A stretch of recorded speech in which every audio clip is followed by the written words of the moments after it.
This is Democracy Now!, democracynow.org, The War and Peace Report. I'm Amy Goodman. We end today with country music legend Willie Nelson, who turns 80 years old today. Last night, he performed a benefit birthday concert in Austin to raise money for the fire department of West Texas, the town devastated by the fertilizer plant explosion that killed at least 14 people earlier this month. Willie Nelson was born just a few miles away in Abbott, Texas, on this day, April 29, 1933. In addition to being one of the most celebrated country musicians, Willie Nelson's been politically active for decades, co-founded Farm Aid, the annual benefit and awareness raising concert for small farmers, also serves on the advisory board for NORML, the National Organization for the Reform of Marijuana Laws. We end today's show with our interview that we did in 2008, along with co-host Juan Gonzalez. I began by asking Willie to talk about his upbringing in Texas. I was born in Abbott, Texas, a little small town in central Texas, and I was raised by my grandparents.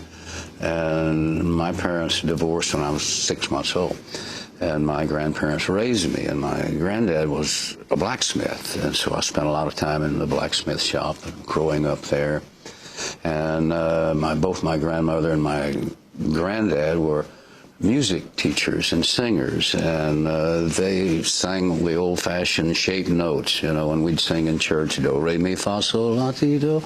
And I had a lot of fun, learned a lot, and I feel like that the education that I received in Abbott, Texas was as good and as general as one that I could have found anywhere in the world. Everything that I found in the rest of the world, I found in small amounts in Abbott, Texas, so it was really a good training ground. You were born what year? 1933. What's your birthday? April 29. April 29th, 1933. 1933. I wanted to ask about the time in Texas, and obviously Texas has always had a large Mexican population and influence, and Tex-Mex music developed in the southern parts of the state. And most people are not aware that there's been quite a bit of intermingling or ties between Tex-Mex and country in general. Any influence at all during your youth? Yeah, a lot. In fact, I grew up across the street from, you know, the Villarias, which was a great Mexican family there. In fact, there was 3 houses right across the street from me, so day and night I listened to Mexican music, and I'm sure, you know, my guitar playing, singing, writing, whatever, has a lot of Mexican flavor there, but it comes natural.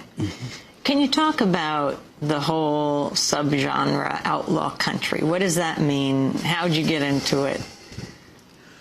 Well, Waylon, I think, had a lot to do with the outlaw title, and maybe me too, but we were sort of unconventional, I guess, when we went to Nashville, and we had our own ideas of what we wanted to do and the way we wanted our music to sound. And I mean, Waylon and I didn't even know each other at the time, but we both had the same rebellious ideas, that we were stubborn and wanted to play our music the way we wrote it and the way we feel it. And there was elements in Nashville, and not only Nashville, around the world, where whoever put up the money said, this is the kind of music we want. So there's always that problem, there still is. But Waylon and I managed to get it done our own way, and, you know, they put the label Outlaw on us for doing it. And I wear it as a badge. I kind of enjoy it. Johnny Cash, talk about your relationship with Johnny, you know, his influence and what he meant to you and what he means to music. Well, of course, John was one of the original instigators, one of the original outlaws, and he had always done it his way, and he'd always gone against the grain, uphill, whatever. And so eventually it was inevitable that we had to get together. And so, where'd you meet?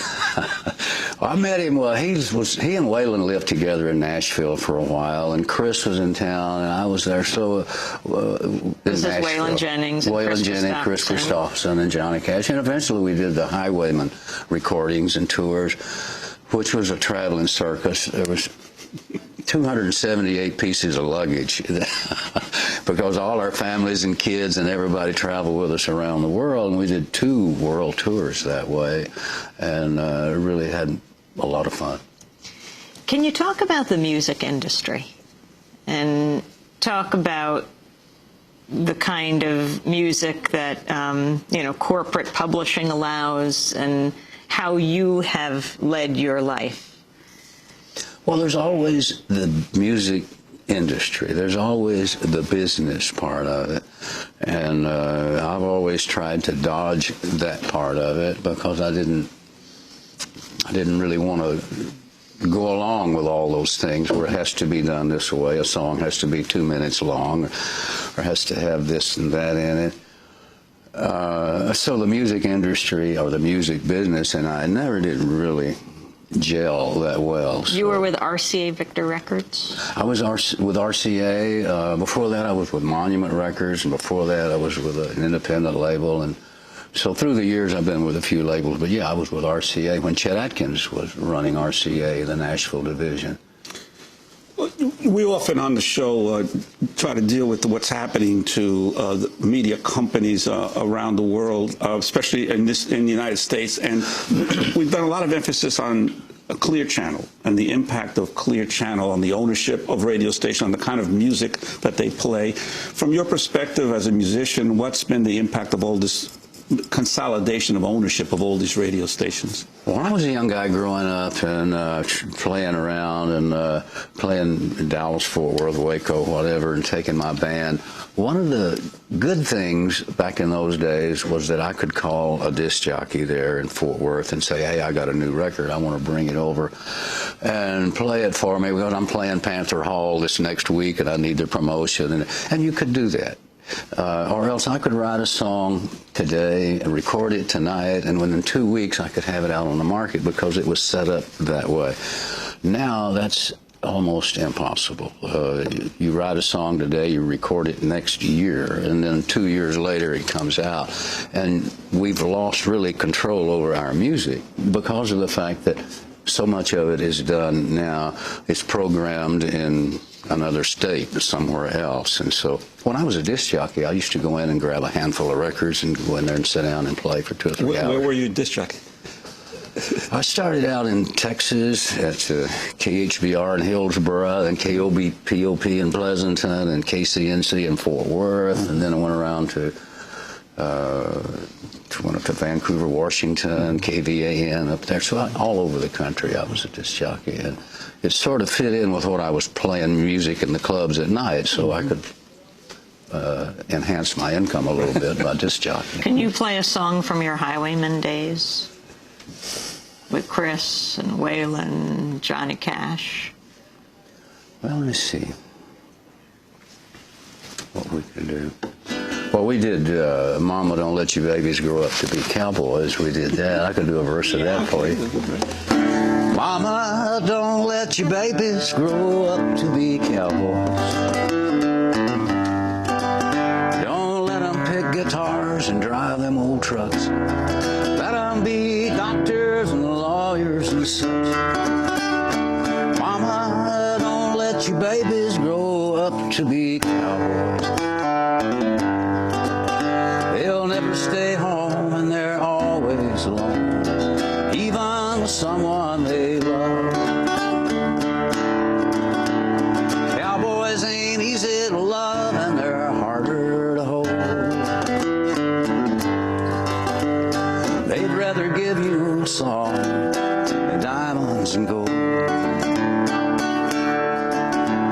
Lone Star belt buckles and old faded Levi's, and each night begins a new day. And if you don't understand him and he don't die young, he'll probably just ride away.